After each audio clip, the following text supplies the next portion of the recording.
MP election के लिए मुफ्ती मोहम्मद इस्माइल कासमी साहब के जैसा चेहरा मालेगांव धुलिया हलके के अंदर दूसरा ढूंढने से नहीं मिलेगा, क्योंकि एमआईएम के टिकट से असम्बली इलेक्शन लड़ा दूसरी टर्म में, तो ये भी आज़ादी के बाद से मालेगांव शहर के अंदर एक नई तारीख रकम की है इन्होंने कि इतनी ज़्यादा अक्सरियत से इक़्तिदार की गद्दी पर बैठे हैं कि आज तक कोई एमएलए इतनी ज़्यादा अक्सरियत वाली वोटों से चुनकर नहीं आया जितनी ज़्यादा अक्सरियत से मुफ्ती मोहम्मद इस्माइल कासमी साहब दामद बरकातुहुम ने इक़्तिदार की गद्दी पे बैठने के लिए अक्सरियत साबित की। तो इसका मतलब ये है कि शहर उनको जो है तो दिलो जान से चाहता है, मानता है। और मैं जहाँ तक समझता हूँ कि मुफ्ती मोहम्मद इस्माइल साहब कासमी दामद बरकातुहुम मालेगांव धुलिया हलके के एक बेहतरीन चेहरा रहेंगे, उनके जैसा चेहरा ढूंढने से नहीं मिलेगा। और जहाँ तक मैं समझता हूँ कि महाराष्ट्र की असम्बली हो या दिल्ली मरकज़, यहाँ पर इनका जो है तो मंत्री और मिनिस्टर लोगों से भी बहुत अच्छा है। और जहाँ तक मैं समझता हूँ कि अल्हम्दुलिल्लाह मुफ्ती साहब शहर के लिए बेहतरीन काम करेंगे और ये करते आए हैं अभी तक के। और देखो अपोजिशन में लोग जो हैं तो उनके अच्छे काम को जो है तो वो बताना नहीं चाहते, उनसे कुछ गलतियाँ कुछ खामियाँ इंसान से होती है, उन गलतियों और खामियों को जो है तो वो राई के बराबर होगी और उसे पहाड़ बनाकर बताना ये उन लोगों की मजबूरी है। और मुफ्ती मोहम्मद इस्माइल साहब सियासत में जब से आए हैं तो इन्होंने सियासत का रुख पलट कर रख दिया है। इन्होंने कभी ज़िंदगी में बदले की सियासत नहीं की है, इन्होंने हमेशा दरगुजर की सियासत की है। और जहाँ तक मैं समझता हूँ मुफ्ती मोहम्मद इस्माइल कासमी साहब के जैसा चेहरा मालेगांव और धुलिया हलके से शायद ही कोई और मिल पावे। और आज वक्त की अहम ज़रूरत है। मालेगांव शहर में इक़्तिदार एमआईएम पार्टी के असम्बली के इक़्तिदार में मुफ्ती साहब है और धुलिये में असम्बली इक़्तिदार में एमआईएम पार्टी के फ़ारूक शाह हैं। तो अब रहा सवाल बागलान का और भी जो छोटे मोटे खेड़े आते हैं यहाँ पर अतराफ़ के, यहाँ पर थोड़ी बहुत मेहनत करने की ज़रूरत पड़ेगी।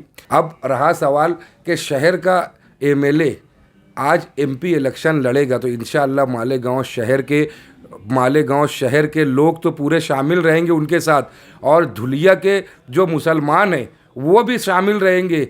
मगर बिरादरान वतन आज उनको मैं इतने ग्रुप जो मेरे हिंदू भाई लोगों के ग्रुप है, मैं इतने ग्रुपों को जानता हूँ जो मेरे से टच में रहते हैं कि वो लोग धर्म गुरु के नाम पर मुफ्ती मोहम्मद इस्माइल साहब कासमी की बहुत इज्जत करते हैं और उनको धर्म गुरु के हिसाब से बहुत मान और सम्मान भी देते हैं।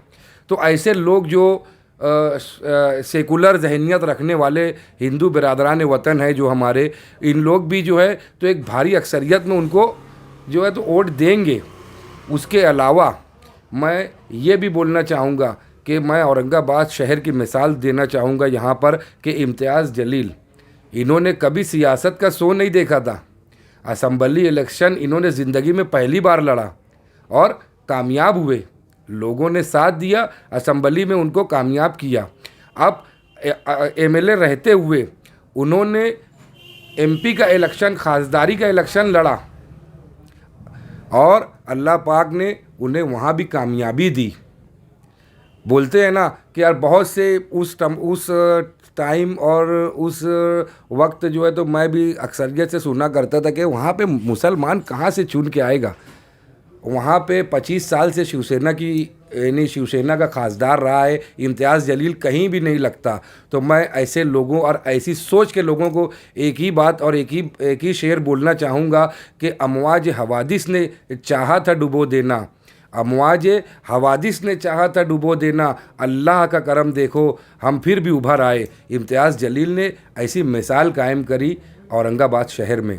और फ़ारूक शाह आज धुलिये के जो एमएलए हैं, असम्बली जीता इन्होंने, धुलिये में भी आज तक कभी कोई मुस्लिम इक़्तिदार पे नहीं आ पाया, क्योंकि वहाँ पर हमेशा कांटेदार मुकाबला होता था और अक्सरियत से मुसलमान उम्मीदवार हारता था।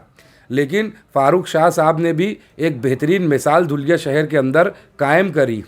तो आज हमारे पास एक सहारा धुलिया शहर के अंदर फ़ारूक साहब का भी है। जो फ़ारूक शाह साहब जो है तो आज एमएलए हैं, आज उनकी भी पाकिट वोट है। तो आज मुफ्ती मोहम्मद इस्माइल साहब कासमी को खासदारी का इलेक्शन अगर असदुद्दीन अवैसी साहब देते हैं तो मैं गालबन ये समझता हूँ कि इंशाअल्लाह और सुम्मा इंशाअल्लाह मुफ्ती मोहम्मद इस्माइल साहब कासमी टफ मुकाबला करेंगे।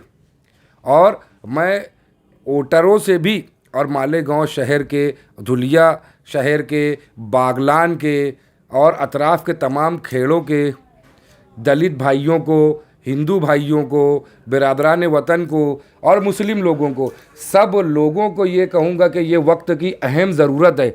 आज हिंदुस्तान का जो माहौल है ये किसी से छुपा नहीं है। आज इक़्तिदार पर बैठने वाले लोग मुसलमानों को एक हकारत की निगाह से देखना शुरू कर दिए। आज असदुद्दीन अवैसी साहब की मुझे वो तकरीर याद आती है कि उन्होंने ये तकरीर में कहा था कि मैं तुमको एक तसव्वुर की दुनिया में लेकर चलता हूँ। आज जो हिंदुस्तान के जितने भी कानून हैं वो होटलों, चौक और चौराहों पे नहीं बैठ के बनते। हिंदुस्तान के तमाम कानून जो है तो ऐवानों में बनते हैं। तो मैं ये चाहता हूँ कि मुसलमान आज ऐवानों में पहुँचे, ज़्यादा से ज़्यादा तादाद में पहुँचे, और जब मुसलमानों की बारी आए तो वहाँ पर एक बड़ी जमात मुसलमानों की हो। खासदार इलेक्शन में चुन कर आने वाले जो हमारे एमपीज़ हैं, ज़्यादा से ज़्यादा एमपीज़ वहाँ पहुँचेंगे तो ही मुसलमानों की नुमाइंदगी कर सकते हैं। आज हम देखते हैं, न्यूज़ चैनलों पर देखते हैं और सोशल मीडिया पर देखते हैं कि पूरे हिंदुस्तान के अंदर दो ही एमपी आज शेर के जैसा दहाड़ते हैं। एक तो असद अवैसी साहब है और दूसरे इम्तियाज़ जलील साहब है, वरना मुसलमानों के हक़ में कोई कुछ बोलने को तैयार नहीं है। आज हालात ऐसे हैं। तो मैं असदुद्दीन अवैसी साहब से भी ये गुजारिश करूँगा, इल्तिजा करूँगा और रिक्वेस्ट करूँगा कि मालेगांव शहर और धुलिया असम्बली हल्का जो बना हुआ है इसमें शहर के हरदिल अज़ीज़ एमएलए मुफ्ती मोहम्मद इस्माइल साहब कासमी दामद बरकातुहुम को अपनी तरफ से टिकट दो, नामज़द करो और हमारे शहर से एक खासदार जो है तो ऐवानों में पहुँचेगा इंशाअल्लाह सुम्मा इंशाअल्लाह।